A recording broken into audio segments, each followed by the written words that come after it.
আমরা এটা আলোচনা করেছি যে পোস্টাল ব্যালটে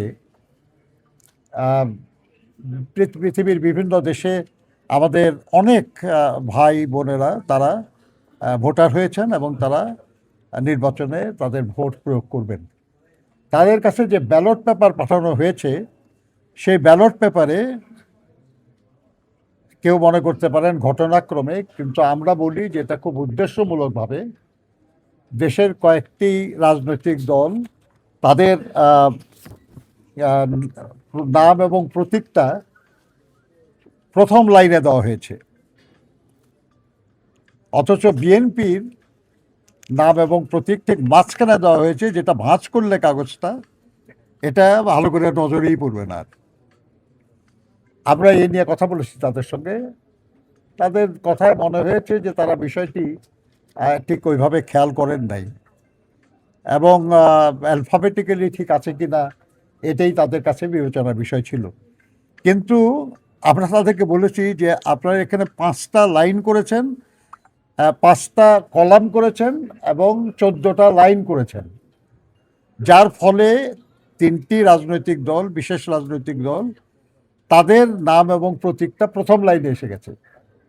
এটা যদি 5টা না হয়ে 6টা কলাম হতো বা 4টে কলাম হতো, 14টার জায়গায় যদি 12টা বা 16টা লাইন হতো, তাহলে কিন্তু এই ব্যাপারটা এইভাবে সাজানো সুযোগ ছিল না। কাজেই ব্যাপারটা ইচ্ছাকৃতভাবেই করা হয়েছে এবং আপনারা হয়তো নজরে পড়ে নাই, কিন্তু যারা আসলে ভেতরে কাজটা করেছে সম্ভবত তারা এটা কোনো উদ্দেশ্য নিয়েই করেছে। আমরা তাদেরকে অনুরোধ করেছি যে বিদেশে যে ব্যালট পেপারগুলো পাঠানো হয়েছে সময় থাকলে সেটাও সংশোধন করা, আর দেশের ভিতরে যে ব্যালট, পোস্টাল ব্যালট যাবে এবং সেটা এখনও পাঠানো হয় নাই, আমরা তাদেরকে পরিষ্কার বলেছি যে এই কৌশল যেন দেশের ভিতরে পোস্টাল ব্যালটে কার্যকর করা না হয়, এটা যেন সংশোধন করা হয়।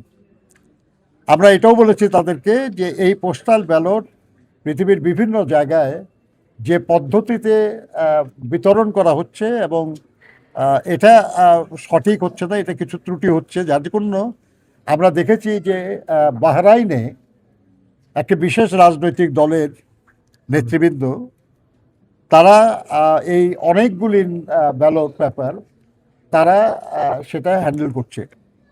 এটা ভিডিও সোশ্যাল মিডিয়ায় প্রকাশিত হয়েছে, ভাইরাল হয়ে গেছে।